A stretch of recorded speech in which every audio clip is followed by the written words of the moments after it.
நாமத்தினாலே உங்கள் அன்போடு வரவேற்கிறேன். இந்த நாளில் பார்த்தீங்கன்னா பாக்கியவான்கள் என்று வேதத்தில் சொல்லப்பட்டிருக்கிறது.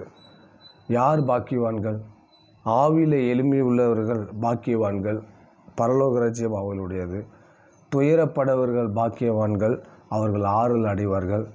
சாந்த குணம் உள்ளவர்கள் பாக்கியவான்கள், அவர்கள் பூமியை சுதந்திரித்துக் கொள்வார்கள். நீதி மேல் பசித்தாகம் உள்ளவர்கள் பாக்கியவான்கள், அவர்கள் திருப்தி அடைவார்கள்.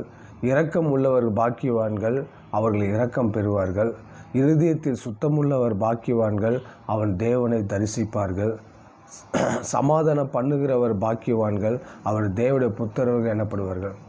வேதத்தில் சொல்லப்பட்டிருக்க பாக்கியவான்கள் பார்த்திங்கன்னா, ஆவிலே எளிமை உள்ளவர்கள் பாக்கியவான்கள், துயரப்படவர்கள் பாக்கியவான்கள், ஏன்னா அவர்கள் ஆறுதல் அடைவார்கள்.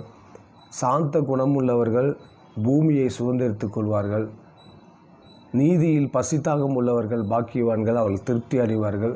இரக்கம் உள்ளவர்கள் பாக்கியவான்கள், அவர்கள் இரக்கம் பெறுவார்கள்.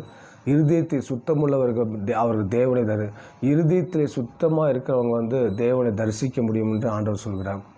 சமாதானம் பண்ணுகிறவர்கள் பாக்கியவான்கள், அவர் தேவனுடைய புத்திரர்கள் எனப்படுவாங்க. தேவனுடைய பிள்ளைகள் எப்பொழுதும் பார்த்திங்கன்னா சமாதானம், மற்றவர்களுக்கு நம்ம சமாதானம் பண்ணுகிறவர்களாக இருக்க வேண்டும், மற்றவர்களுக்கு சமாதானத்தை கொடுக்கிறவர்களாக இருக்க வேண்டும். அவர்கள் பாக்கியவான்கள். அவர்கள் தேவனுடைய புத்திரர்கள், தேவனுடைய பிள்ளைகள் என்று அழைக்கப்படுவார்கள். நீதி நிமித்தம் துன்பப்படுகிற பாக்கியவான்கள், பரலோக ராஜ்யம் அவருடையது.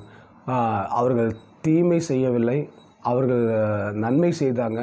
ஆனால் நன்மை செய்தும் துன்பம் அனுபவிக்கிறாங்க. அவங்க பாக்கியவான்கள் என்று வேதத்தில் சொல்லப்பட்டிருக்கிறது. அவங்க பரலோக ராஜ்யம் அவங்களுடையது.